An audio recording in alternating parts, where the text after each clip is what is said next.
pedagogías decoloniales. Bienvenidas, maestra Concepción, muchos saludos hasta el bello estado de Oaxaca. ¿Cómo ha estado, maestra?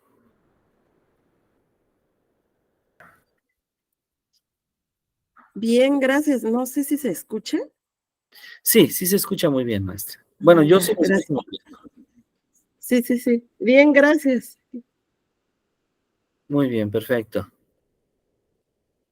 Excelente. Maestra Katia, ¿cómo ha estado usted? Espero que muy bien también.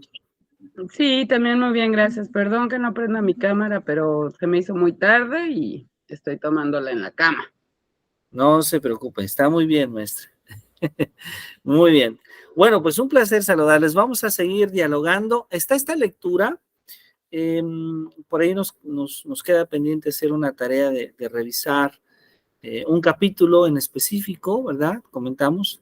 Pero si ustedes están de acuerdo, podemos revisarlo el próximo jueves para que ustedes puedan platicar un poquito sobre su análisis en cada uno de estos capítulos, al menos de que alguna de las dos tenga una idea diferente o una solicitud diferente, y si no, podemos continuar hablando un poco de Fanon y de otro autor que vale la pena también leer sobre las pedagogías críticas. Maestra Concepción, maestra Katia, ¿están de acuerdo? Sí. O ya estaban así súper muchas preparados. Dicen, no, por favor, no, ahora yo platico. Muy bien. Vamos entonces a utilizar una presentación. Y bueno, tal vez antes, un poquito antes, me gustaría platicarles que bueno, ya desde la sesión pasada empezamos a hablar un poco de Frantz Fanon. Frantz Fanon, que va a ser un personaje muy importante. De hecho, en aquella sesión, si no estoy recordando mal, les platicaba yo de su película, de esta película que hace Isaac Julien, este film de Isaac Julien, sobre Frantz Fanon. No sé, Black Skin, White Mask, no sé si alguien tuvo oportunidad de verla, de tomarse un poquito de tiempo ya en casa y poder revisar esta película. Yo no supe, pero con mucho gusto la voy a ver, de hecho, ahorita. Terminando, va a ser mi tarea. Excelente. Realmente sería muy interesante, debo decirles por qué. Porque, bueno, como sabemos, una película no siempre nos da toda la información sobre el pensamiento, sobre la vida de un autor, pero creo que nos da al menos una visión del contexto que va a vivir Frantz Fanon, que vivió, y que de alguna manera nos permite comprender el porqué parte de su pensamiento. Entonces, voy a compartir pantalla con ustedes. Vamos a seguir hablando de este autor y después vamos a hablar un poco sobre el pensamiento y obra de Peter McLaren. Entonces, la sesión pasada, a ver si se puede ver allá en casa, les agradezco mucho si me confirman. Sí, lo veo. Perfecto, excelente. Estuvimos hablando de Frantz Fanon y estuvimos hablando de algunas de sus obras. Miren, esta obra, así en un minuto, perdón, en 5 minutitos trato de hacer un resumen de parte de su pensamiento. Y mucho tiene que ver con esta obra, Alienación y Libertad. ¿Sí? Frantz Fanon, un luchador social, un psicólogo, un escritor, que nos va a hablar a través de sus escritos sobre cómo se construye el colonialismo, cómo el colonialismo aparece dentro de la cultura y cómo en diferentes etapas va alienizando, va quitándonos la libertad de pensamiento, la libertad de ser. Los condenados de la tierra, otro de sus libros que hay que leer, y ahí tienen Colonialism, un estudio interesante. Estudios sobre colonialismo. Brevemente comento algunas de sus frases a modo solamente de resumen para poder hablar de un segundo autor que es Peter McLaren. Fanon nos dice, bueno, lógicamente no es posible someter a la servidumbre a los hombres sin ser inferiorizados parte por parte. Y el racismo no es más que la explicación emocional afectiva, algunas veces inclusive intelectual, de esta inferiorización.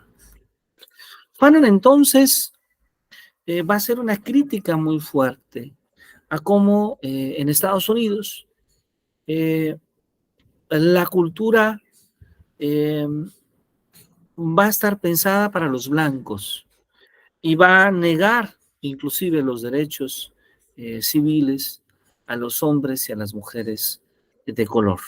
De ahí, de muchas de sus frases tan fuertes.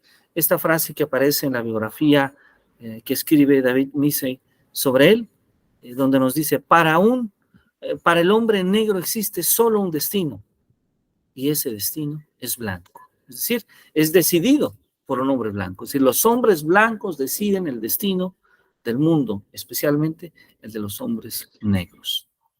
Fanon también nos habla de cómo el mundo es colonizado. Es un mundo que es cortado en dos, nos dice él. Y la línea divisoria, la frontera está indicada por cuarteles y por las delegaciones de policía. Esta visión de Fanon, desde luego, tiene que ver con esa idea de la falta de la libertad de expresión en esta época en los Estados Unidos, en la época de principios del siglo pasado, de los años 30, donde había pocas oportunidades para poder expresar aquello que se pensaba. Frantz Fanon, ¿sí?, también nos habla de que siempre que un hombre ha hecho triunfar la dignidad del espíritu, siempre que un hombre ha dicho no a la tentativa de esclavización de su semejante, yo me he sentido solidario de su acto. Fanon entonces piensa que la universalidad reside en la decisión de darse cuenta del relativismo recíproco de las culturas diferentes. Y una vez que se aborda ese estatus colonial y las consecuencias que éste tiene, ¿sí?, entonces es que la utopía posible que se construye con el esfuerzo de alentar la lucha de liberación de los pueblos que son agobiados. Dice en varias de sus obras, permítame un momento, muy bien, vamos a recibir a la maestra Gabriela, ya está, voy a volver a compartir para ustedes. Fanon dice él que entonces el colonialismo no es una máquina de pensar, no es un cuerpo dotado de razón, es la violencia en estado de naturaleza, ¿sí? Es la violencia en estado de violencia. Esto escribe en algunas de las primeras líneas de su ensayo sobre el colonialismo. El sistema colonial, entonces, construye y además perpetúa estereotipos. Fanon, este psicólogo estadounidense, pero también de origen argelí, va a apoyar la lucha argelina por la independencia y va a ser miembro del Frente de Liberación Nacional Argelino, ¿sí? Su obra, sus trabajos, muy especialmente la obra titulada Los Condenados de la Tierra, que me permito ampliamente invitar a leer, ha incitado, ha inspirado movimientos de liberación anticolonialistas durante las últimas 4, probablemente ya las últimas 4 y 5 décadas. ¿sí?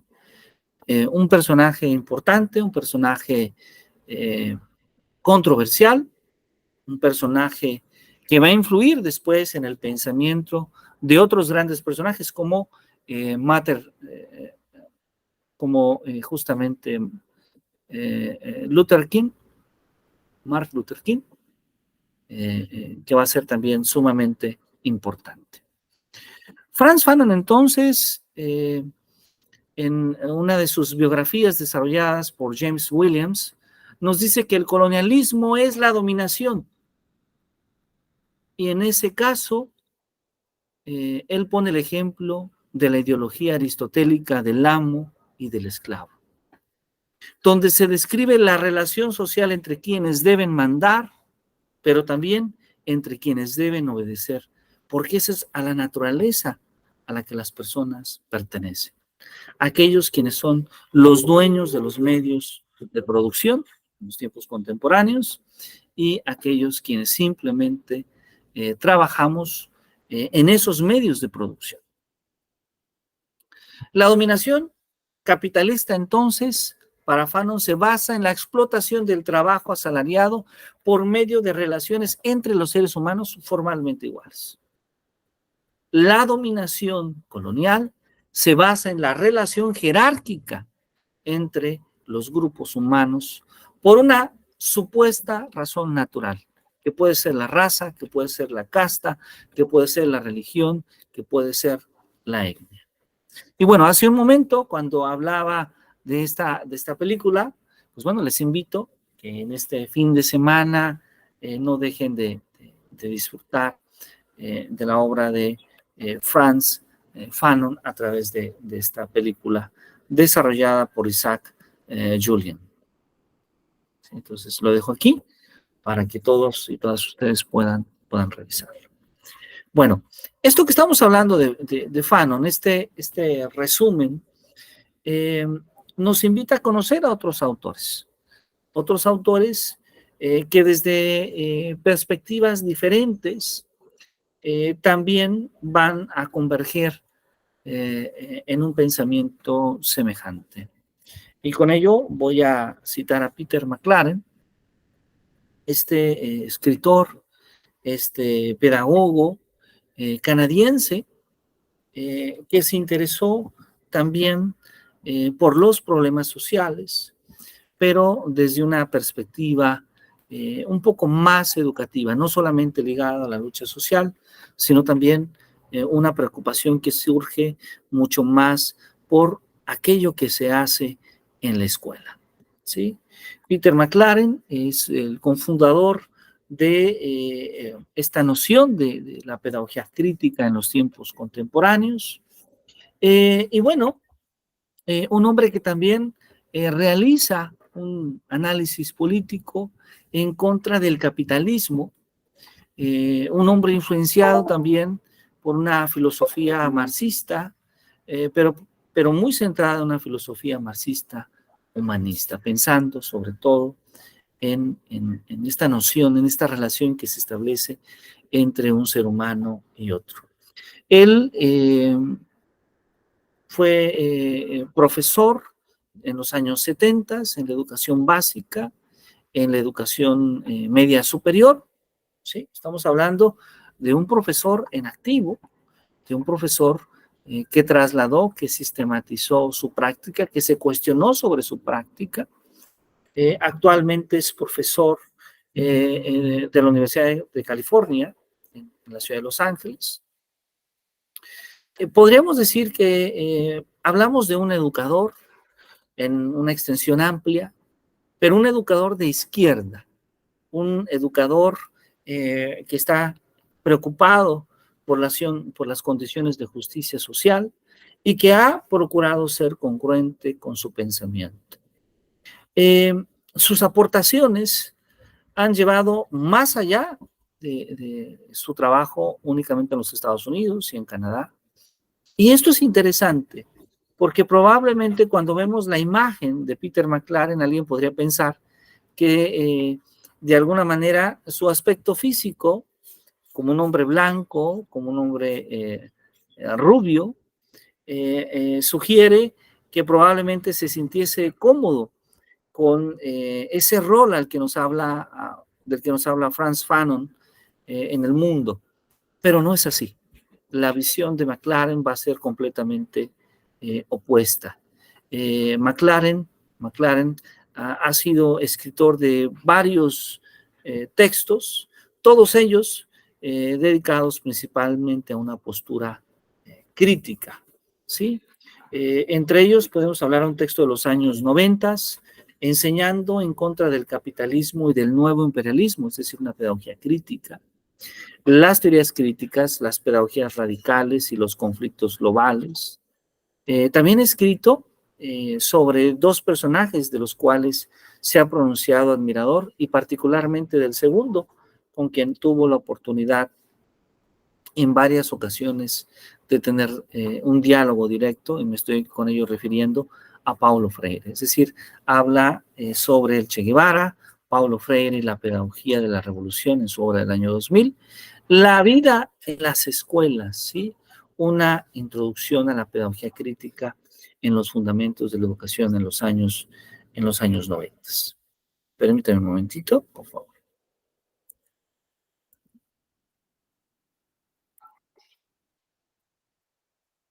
Un momento, por favor, nada más.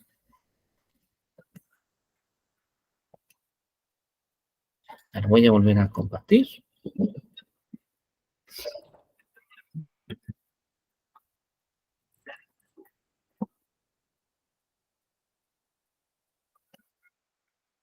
Bueno, les agradezco mucho si me confirman si se puede observar.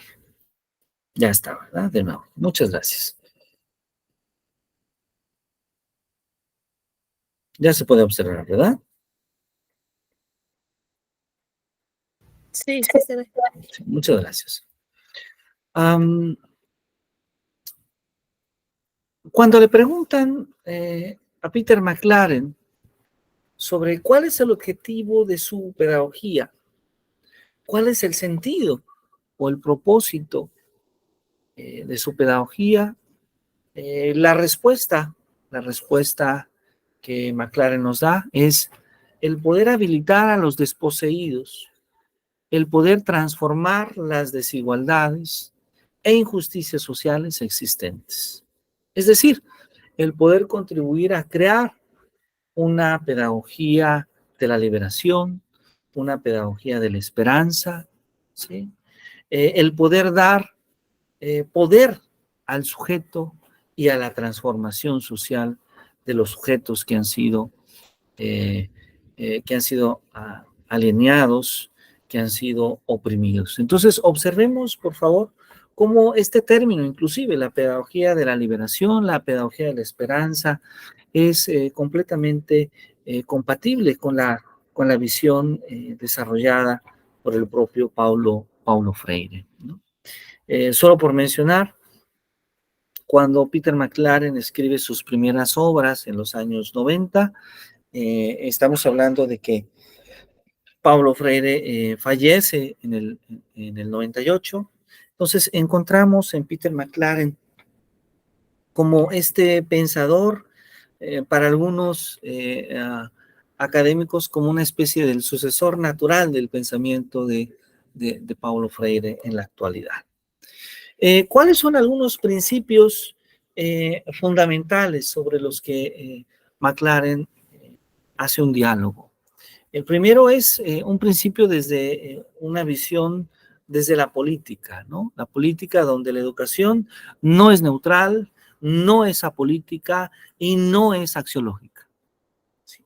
Entonces, al no tener estas tres características, la educación, surge la necesidad, tiene sentido el preguntarnos sobre cuál es el papel que la escuela desempeña tanto en la vida política como en la vida cultural. Ahora, desde la cultura, para McLaren, la escuela es preparación, es legitimación de formas particulares de vida social. Y entonces ahí en la escuela se apoyan, se sostienen una visión específica, tanto del pasado como del presente, como del futuro. Y claro que esta visión, esa cosmovisión que se presenta, esa historia de vida, de cómo se ha vivido, influye, desde luego, en la visión de los educados.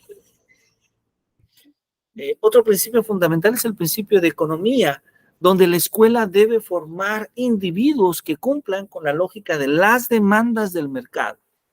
Y además de cómo se define el éxito académico en términos de poder crear trabajadores cumplidos, trabajadores productivos e inclusive trabajadores patrióticos. ¿Cuál es entonces el sentido de formarse? ¿Para qué nos formamos? ¿Cuál es esa relación que se establece entre la formación y las necesidades del mercado? ¿Cuál es el sentido de la movilidad social? Un aspecto también importante en la obra de este autor es que nos habla de la educación, que nos habla de la escolarización, ¿sí? Que para él, este último término, la escolarización es un modo de control social, ¿sí? ¿En qué sentido nos habla McLaren de este control social? Bueno, para poder trabajar, ¿qué necesitas? ¿Qué necesitábamos en los años 80?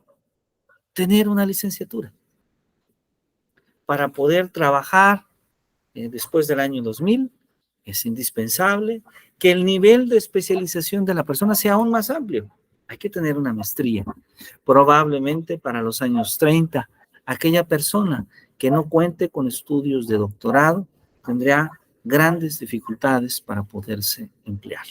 Ahí es donde aparece esta visión de cómo la escolarización se convierte en un modo de control, en un modo también de legitimación.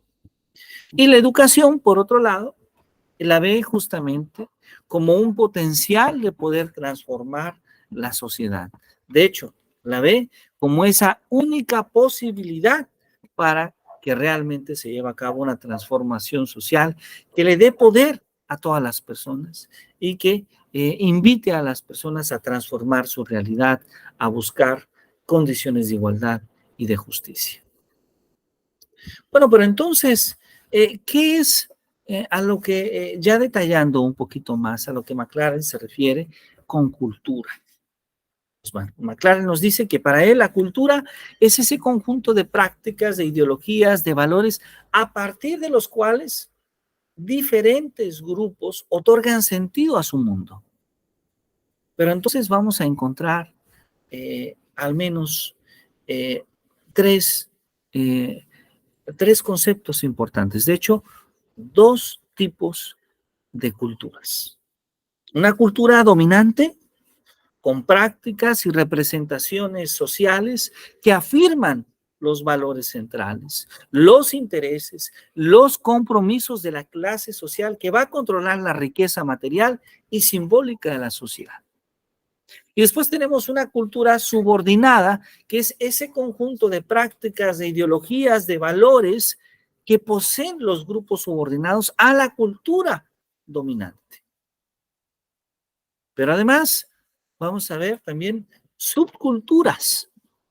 Esas subculturas que McLaren las entiende como subconjuntos de dos culturas de origen, donde sus miembros emplean símbolos distintos y prácticas sociales para favorecer una identidad distinta de una cultura dominante.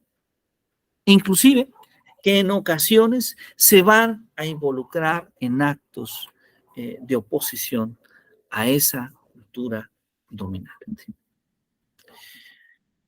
Bueno, pues para McLaren va a haber una forma especial de entender el conocimiento. Y va a haber una forma especial de ver el conocimiento, porque él va, en cierta medida, cuestionar dos maneras de ver al conocimiento. Por un lado, la de Henry Giroux, y por otro, la de Jürgen Habermas. Para Giroux, donde el conocimiento es productivo, ¿sí? Porque representa el contenido del curso y se caracteriza por un limitado campo de cuestionamiento, ¿sí? Es decir, no cuestionamos lo que conocemos, simplemente lo apropiamos. Pero también el conocimiento es directivo, porque a veces puede permitir, ¿sí?, un análisis crítico de la realidad. Mientras que para Jürgen Habermas, el conocimiento puede ser técnico, si puede ser medido, si puede ser cuantificado, si se utiliza para clasificar, para regular, para controlar. Pero también puede ser práctico, si va a consistir en la descripción, en el análisis de la realidad, si ayuda a comprender los hechos sociales. Pero también el conocimiento es emancipatorio, ¿sí? Cuando lleva a la acción deliberada y colectiva en pro de la justicia e igualdad social, ¿sí? Para Peter McLaren, entonces, tiene sentido hablar que de estas formas de conocimiento, lo que más le interesa a él es, por un lado, desarrollar un conocimiento directivo, en el sentido de Giroux, pero también un conocimiento emancipatorio, en el sentido de Jürgen Habermas. La clase, entonces, tiene que ver con esas relaciones económicas, con esas relaciones sociales y políticas que gobiernan la vida en un orden social dado, ¿sí? Esta clase que tiene que ver entonces en cómo desde ciertos grupos culturales yo puedo observar cuáles son mis derechos, cuáles son mis expectativas económicas, cuáles son las formas de interactuar con los demás miembros de la sociedad o del grupo social al que yo pertenezco. Y que claro, también por otro lado, la clase nos permite reflejar las restricciones, las limitaciones que los individuos, que los grupos van experimentando en las áreas de nivel de ingreso, de ocupación, de lugar de residencia, todo aquello que nos permita establecer un indicador tanto de estatus como también de rango social, ¿sí? Es decir, si pertenezco, si nací en una determinada familia, si nací en un determinado grupo social, pues entonces establezco de conocimiento sobre cuáles son mis derechos, pero también cuáles son mis expectativas de desarrollo y de crecimiento como persona. ¿Cuáles son entonces los lugares donde puedo vivir? ¿Cuáles son los lugares que puedo visitar? ¿Cuáles son mis posibilidades para vestir, para alimentarme, para formarme, etcétera? Todo ello me establece, ¿sí? Me establece un rango social, por un lado. Pero también, por otro lado, debo mencionar que me establece una visión de lo que deseo en el mundo, una visión de lo que aspiro en el mundo, una visión de lo que busco, de, de qué es lo que yo voy a considerar, por ejemplo, tener una buena vida, poder desarrollar una vida de calidad. ¿Qué es lo que entiendo justamente por esa vida de calidad? Y bueno, ya aparecen justamente dos conceptos interesantes, dos conceptos sumamente interesantes. Un concepto que tiene que ver justamente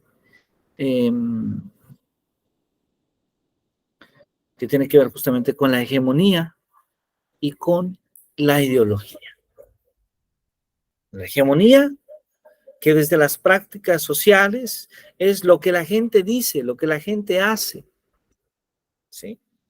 que son consensuales, que son formas sociales y estructuras sociales que son producidas en espacios específicos que le permiten a la clase dominante ejercer control sobre las clases subordinadas.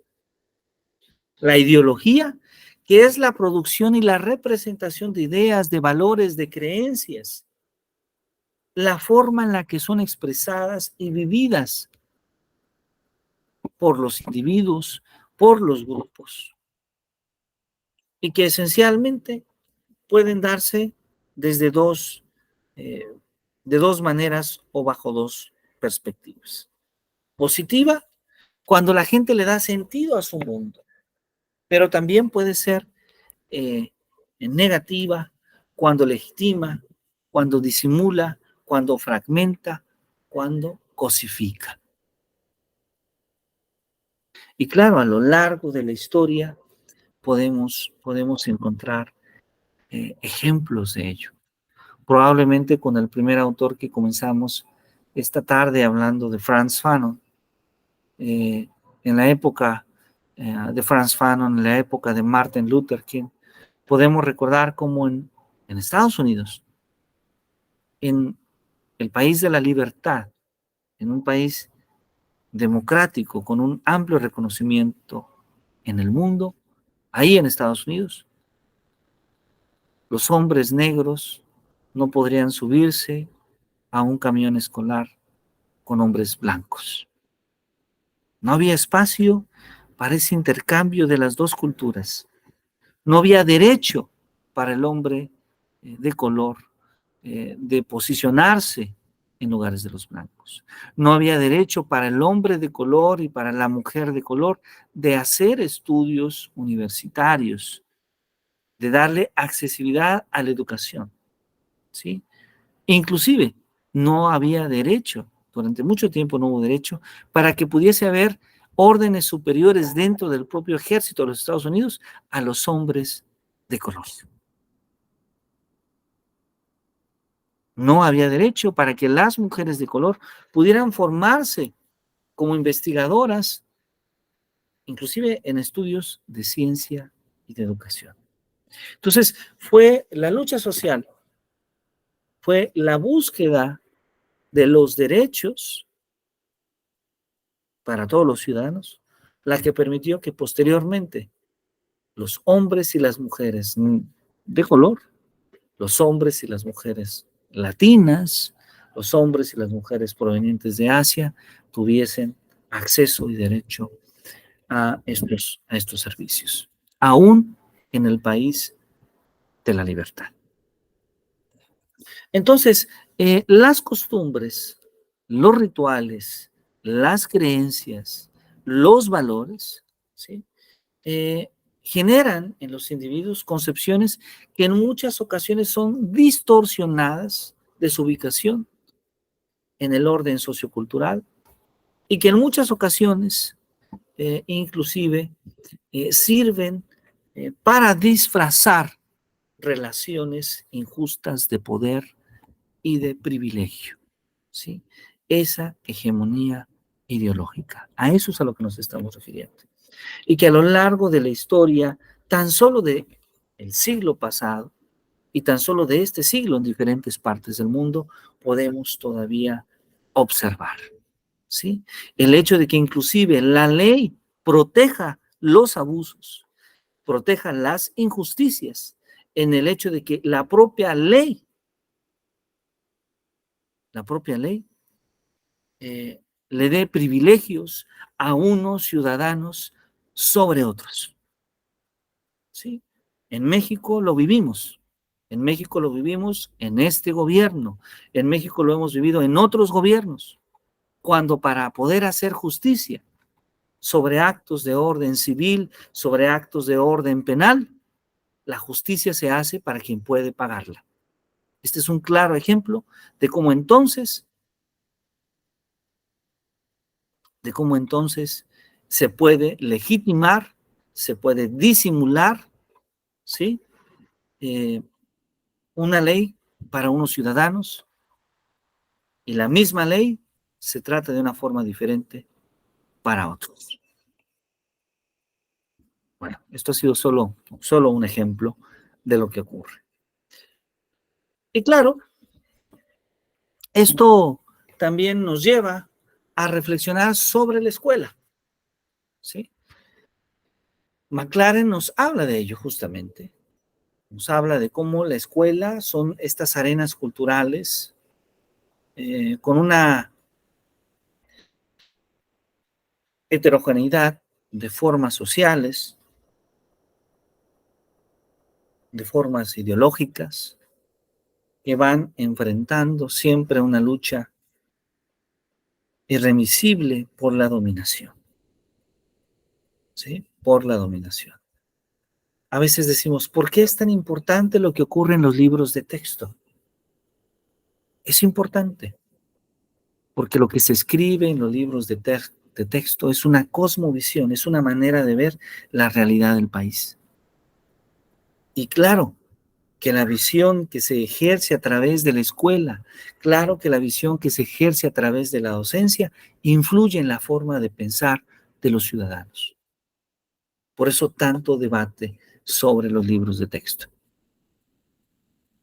Por eso tendríamos que hacer mucho más debate sobre lo que aparece en los propios medios de comunicación.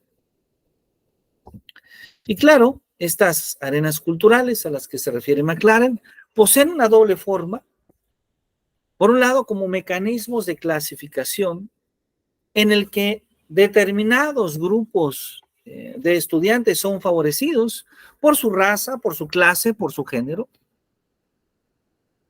y donde muchas veces se les da poder en lo social, en lo individual. En muchas ocasiones también son espacios, o pueden ser espacios para la transformación social y para la emancipación, ¿sí? Donde ahí, justamente, lo que se busca es el poder crear una cultura de la resistencia, el poder crear una cultura que se pueda dar cuenta de la injusticia, de la discriminación, el poder ver a la escuela como un espacio realmente seguro, como un espacio sin sesgos, como un espacio de libertad para opinar, para dialogar, como un espacio para que el alumno pueda ser, para un espacio para que el alumno pueda sentirse orgulloso de su raza, de su género, de su cultura, para un espacio donde no exista necesariamente una ideología dominante. Es decir, un espacio democrático y no subordinado. Y claro, McLaren va a cuestionarse si la escuela entonces provee esa igualdad de oportunidades, si la escuela entonces provee ese acceso a una democracia igualitaria y al pensamiento crítico. Esto es lo que tendríamos que cuestionarnos en los nuevos libros de texto. Esto tendríamos que cuestionarnos en los anteriores libros de texto. Entonces, la pedagogía crítica,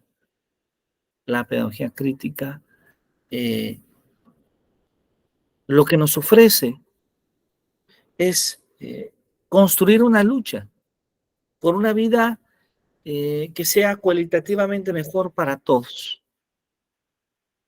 Pero este mejor para todos se basa esencialmente en la idea de que la sociedad esté basada en relaciones de no explotación y en relaciones de justicia social. Y claro, gran parte de esta propuesta a la que Peter McLaren hace referencia, desde luego que parece utópica, parece como un tránsito muy semejante al de la educación inclusiva, un tránsito a donde queremos ir, a donde queremos caminar, pero que muy probablemente en la mayoría de los lugares del mundo aún no tenemos. porque en la mayoría de los lugares del mundo seguimos viendo cómo los libros de texto, cómo los materiales educativos pueden ser inclusive utilizados para proponer cierta ideología de pensamiento, para proponer cierta hegemonía, para provocar la diferencia, para discriminar, inclusive en muchos casos. Entonces, la tarea es muy amplia. La tarea no solamente se queda en el discurso, porque esto también ocurre en el ámbito de la educación inclusiva. Cuando hablamos del discurso, la tarea se queda finalmente en las acciones que las maestras, que los maestros puedan emplear y llevar finalmente a cabo en el salón de clase. Y la tarea es compleja, porque la tarea va más allá de una cultura desde lo moral, va más allá desde una visión exclusivamente ética, va más allá inclusive desde una visión estrictamente legal, porque conocemos desde la historia que a veces hay leyes que son leyes que el Estado acepta, que el Estado le da un valor legal, pero que moralmente y que éticamente no tendrían que ser aceptadas. La historia nos ha enseñado eso. Bueno, maestra Concepción, maestra Katia, me gustaría ir cerrando esta intervención de su servidor, pero dejar un espacio para el diálogo, dejar un espacio para sus preguntas, dejar un espacio para sus comentarios, ya conociendo un poco más, por un lado, sobre el pensamiento de Frantz Fanon y por otro lado de Peter McLaren. ¿Qué les parece, maestras? No sé si habían tenido oportunidad de escuchar sobre estos dos autores. Adelante, por favor.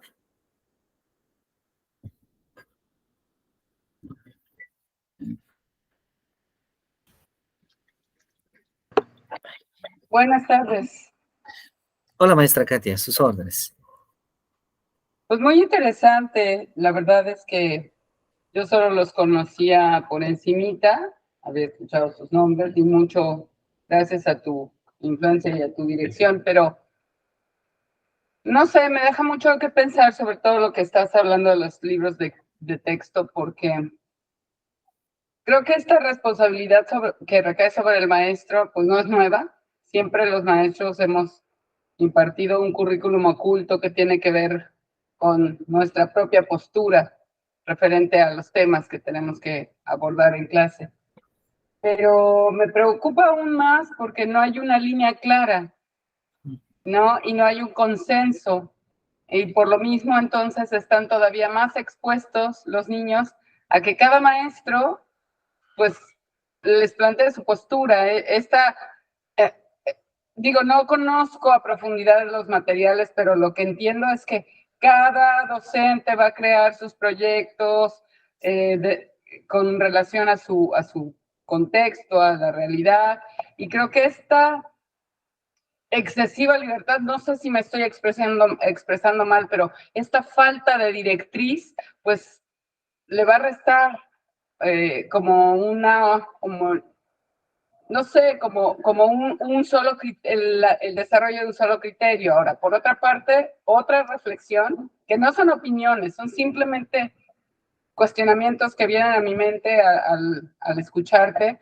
Pues otro punto que habría que valorar es esta parte de la falta de la estructura de ciertas asignaturas, ¿no?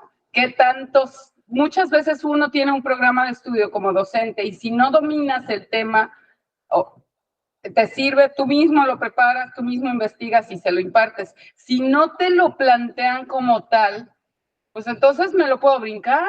Si no lo domino, pues eso no lo doy. No sé, siento que es muy ambiguo, siento que es muy abierto. Y por último, me queda claro que la escuela ha sido, su razón de ser es justamente crear al ciudadano, por lo menos desde la vista occidental. La escuela es la encargada de formar a los ciudadanos. Entonces, para mí es normal, que no estoy a favor de muchos de los cambios que se hicieron, que no de todos. Es normal que el gobierno en turno quiera pues imponer su ideología, y esto lo mencionaste tú. sería maravilloso, pero cierto que hasta cierto punto utópico que la escuela no tuviera una ideología, porque es lo que busca, sobre todo la escuela pública, busca formar ciudadanos que sean afines a la ideología del gobierno en turno. Entonces, bueno, estas todas son mis reflexiones. No sé qué opinen ustedes. Muchas gracias, maestra Katia. Es interesante esta reflexión. Los docentes, las maestras y maestros siempre han buscado, al menos en nuestro país, la libertad de cátedra, la libertad de proponer un poco más sobre los contenidos desarrollados en la escuela. Y esa parte es relevante porque siempre parte de la lucha o la visión de muchas maestras y maestros era buscar esa libertad.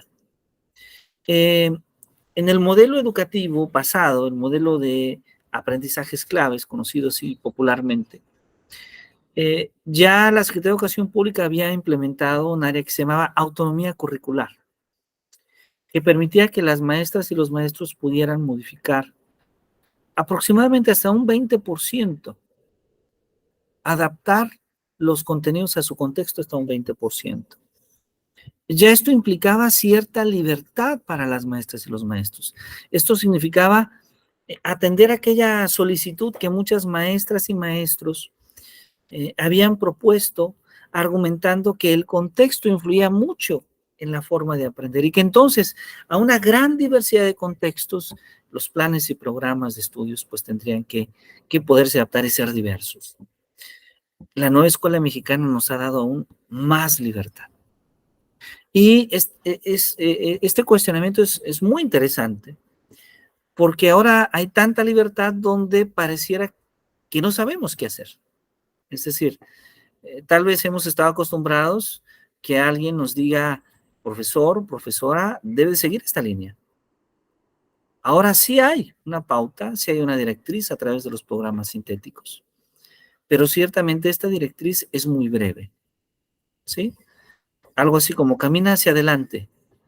Bueno, ¿qué tanto? No lo sé, porque ahora hay mucha más posibilidad de que las maestras y los maestros decidan. Y vamos entonces a encontrar casos nuevos, casos atípicos, casos no comunes, muy seguramente de profesores y profesoras que puedan tomar esto con toda la seriedad y que seguramente van a hacer trabajos muy exitosos en sus escuelas. Van a ponerle a sus escuelas ese contexto, esa perspectiva propia que desde el Comité de Participación de Padres de Familia, que desde el Consejo Técnico Escolar puedan construir. Pero también, así como hablamos de esta perspectiva positiva, probablemente nos encontremos con el reto de aquellas maestras, de aquellos maestros que decidan no necesariamente caminar hacia adelante, que se puedan confundir, que puedan inclusive no preparar los materiales necesarios para llevar a cabo el desarrollo de sus sesiones, que inclusive puedan tener diferencias entre los consejos técnicos escolares y el comité de padres de familia, por ejemplo, inclusive sobre los propios contenidos que se abordan en los materiales impresos. Entonces, bueno, esto nos presenta nuevos escenarios que no hemos vivido, escenarios menos dirigidos, escenarios más abiertos, y que bueno, seguramente con el paso de los siguientes años vamos a poder observar qué ha ocurrido con la educación en México. Creo que la novedad es esta libertad que se tiene, esta libertad, y que claro, como usted bien lo ha comentado, maestra Katia, habitualmente el libro de texto busca desarrollar una idea que está basada en la cosmovisión de la ciudadanía que un gobierno en turno propone. El cuestionamiento desde las pedagogías críticas es que si esta propuesta de ciudadanía es una propuesta mucho más ligada a un desarrollo personal, racional, crítico, o mucho más a la simple apropiación y alienización sobre un conjunto de reglas establecidas por el Estado. Es decir, los ciudadanos tenemos derecho a cuestionarnos sobre las acciones y las políticas de nuestro gobierno. Y tenemos derecho a pronunciarnos sobre ellas. Eso es finalmente, esa pronunciación, esa visión crítica y democrática de la búsqueda de la justicia, es lo que hace que bien la visión de la ciudadanía pueda ser justa o pueda inclusive ser opresora. Probablemente el ejemplo de una ciudadanía más abierta la encontramos en los países desarrollados, en Estados Unidos y otros países, no solamente Estados Unidos. Y muy seguramente podemos encontrar una visión de ciudadanía mucho más oprimida en los países latinoamericanos, en los países africanos, que han vivido en muchas ocasiones siendo víctimas de sus propios gobiernos.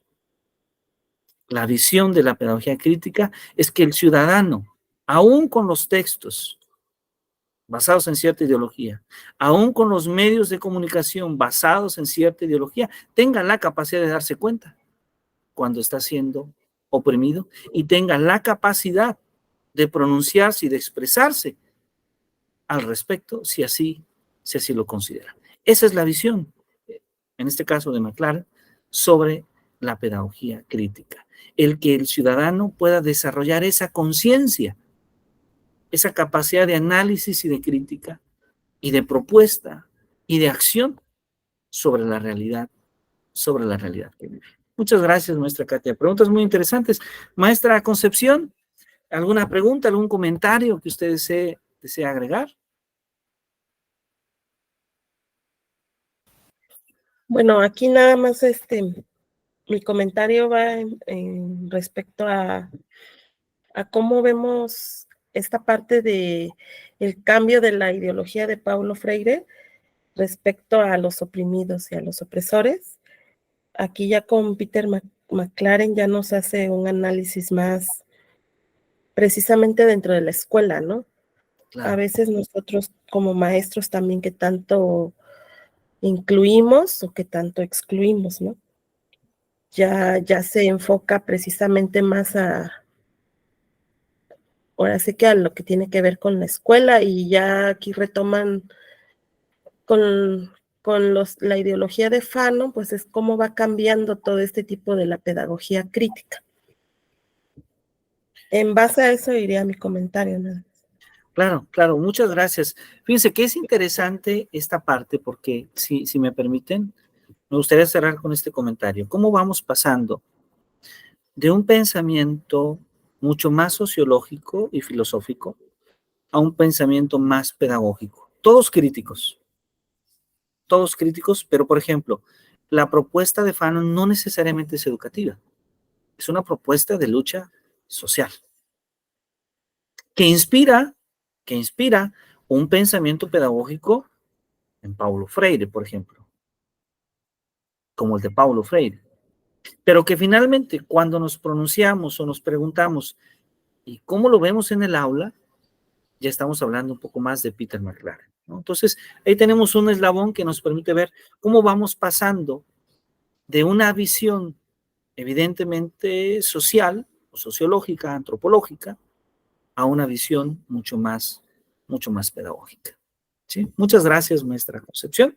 Pues bueno, entonces yo les invito a que puedan revisar esta lectura que compartimos en el grupo de clase. Y entonces les invitaría a que ustedes pudieran revisar si generosamente